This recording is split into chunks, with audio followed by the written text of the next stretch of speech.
ভারতীয় জনতা পার্টি ৩৪ রাজনগর মণ্ডল।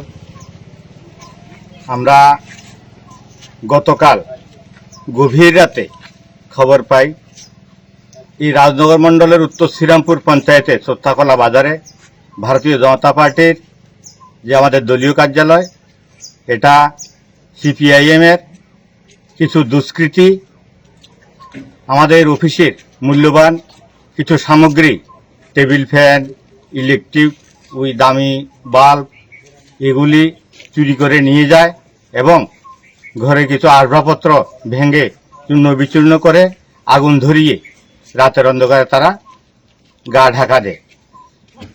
এটাকে আমরা সকালবেলায় খবর পাই, আমরা এসে আজকে প্রত্যক্ষ করি।